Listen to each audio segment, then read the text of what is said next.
Hello, welcome. Dr. Sushma Singh this side. Today in Unit 19, Brazil. Let us start this lecture with topic Brazilian economy. Until the beginning of the 20th century, the Brazilian economy was characterized by a succession of cycles, each of them based on the exploitation of a single export commodity, timber. Brazil wood.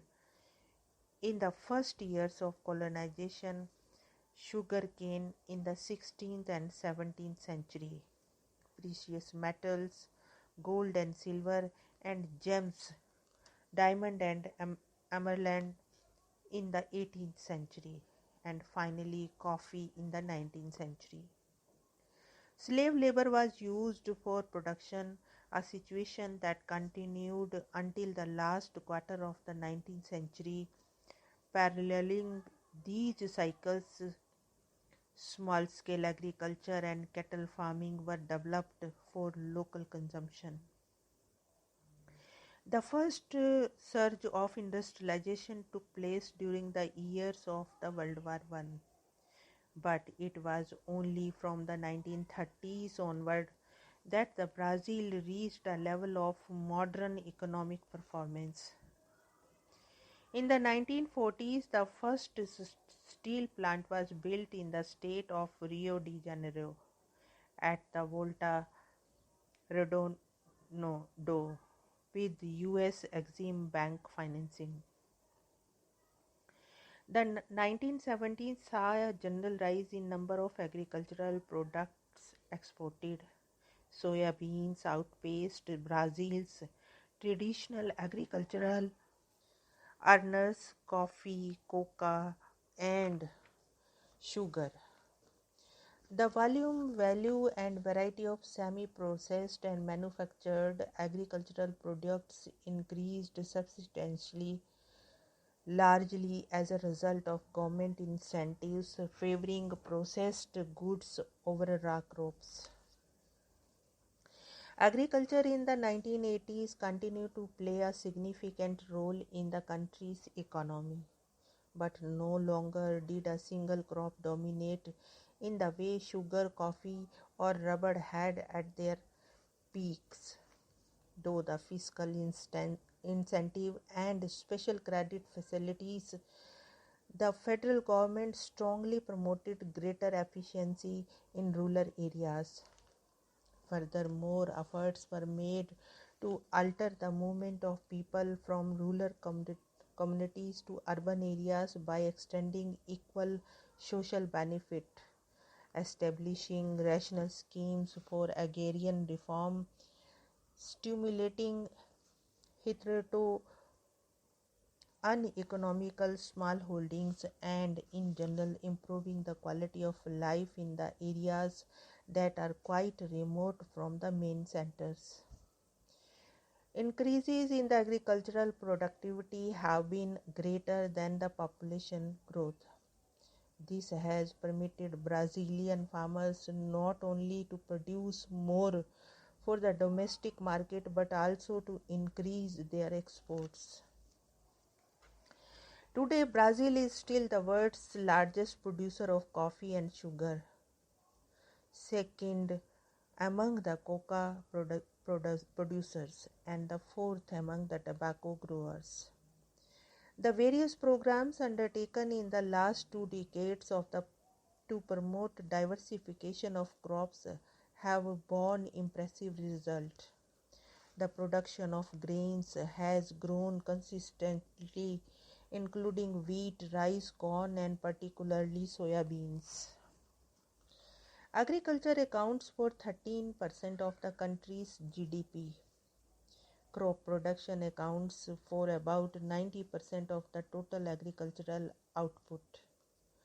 The remaining 10% of the agricultural economy involves livestock activities, mainly the production of the beef, poultry, pork, milk, and eggs.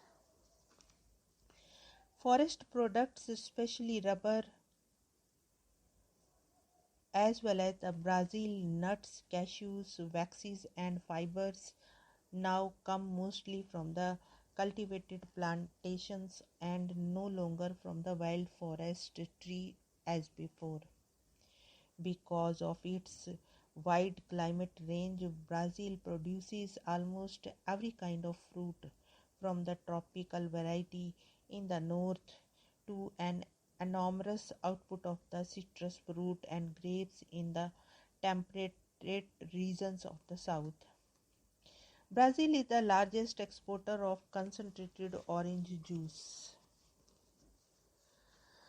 The industrialization process from the 1950s to 1970s led to the expansion of important sectors of the economy such as the automobile industry, petrochemicals and steel, as well as to the initiation and completion of the large infrastructure projects. In the decades after World War II, the annual gross national product growth rate for Brazil was among the highest in the world, averaging 77.4% up to 1974. During the 1970s, Brazil, like many other countries in Latin America, absorbed excessive liquidity from US, European, and Japanese banks. Huge capital inflows were directed to infrastructure investment, and the state enterprises were formed in areas that were not attractive for private investment. The result of this capital infusion was impressive. Brazil's gross domestic product increased at an average rate of 8.5% per annum from 1970 to 1980s, despite the impact of the 1970s world oil crisis. Per capita income rose fourfold during the decade, reaches the 2,200 US dollar in 1980s. In the early 1980s, however, the significant rise in US interest rates began to affect international capital markets, ending the favorable conditions to foreign indebtedness that existed until then. A substantial increase in the interest rate in the world economy forced Brazil as well as other Latin American countries to implement strict economic adjustments that led to negative growth rates. The suspension of capital inflows reduced Brazil's capacity to invest. The debt burden affected public finances and contributed to an acceleration of inflation. In the second half of the 1980s, a series of stringent measures were adopted aimed at monetary stabilization. These included ending indexation and the freezing of all prices. In 1987, the government suspended interest payments on foreign commercial debts until a debt rescheduling agreement with the creditors could be reached. Although such measures failed to bring about the desired results, Brazil's overall economy output by the end of the 1980s continued to grow, providing enough surpluses in the trade balance to cover servicing of the debt. On the one hand, the 1980s crisis signaled the exhaustion of Brazil's import substitution model. On the other, it contributed to the opening up of the country's economy. In the early 1990s, Brazil was engaged in a series of far-reaching economic reforms. They encompassed trade liberalization, deregulation, privatization, and the establishment of a legal and structural framework to promote foreign investment. Economic reforms continued through the 1990s and included such measures as the abolition of state monopolies, reduction or elimination of trade barriers in the goods and services, as well as of subsidies, in line with the Brazil's obligations as a member of the World Trade Organization. In 1994, after several frustrated attempts to bring down the inflation, the Brazilian government introduced the Real Plan, a successful stabilization plan that replaced the currency then in use with the real. The main features of the Real Plan were a gradual approach to monetary reform, the de-indexation of the economy through the use of the URV, and the appreciation of the currency, which was pegged to the dollar, although on the basis of a much more flexible exchange rate mechanism than a currency board, as the one contained in the convertibility plan in Argentina. In brief, the Real Plan combined a domestic monetary anchor with an external one. These anchors were controlled by higher interest rates and appreciated exchange rates.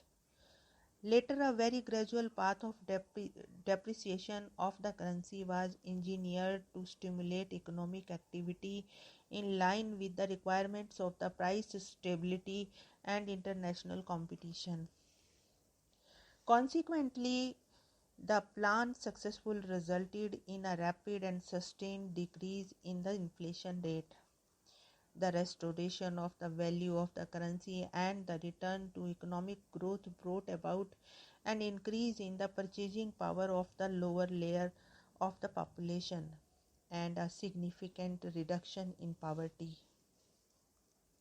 The lower classes, which previously had no financial protection against strong indexation, have experienced important improvements in their way of life. From 1980 to 1993, the average real rate of growth of the economy was 2.1% per annum. For most of the period from 1994 to 1997, the real growth rate was kept between 3% and 6%, and in early 2001 it was just over 4%.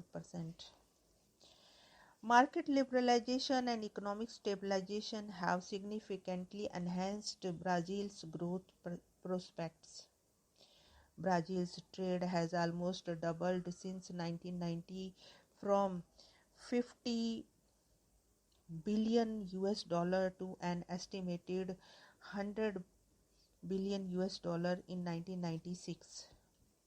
The United States represents almost about 20% of that trade and ran small trade surpluses in 1995 and 1996 after many years of deficits with Brazil. Foreign direct investment has increased from less than 1 billion US dollar in 1993 to an estimated 7 billion US dollar in 1996.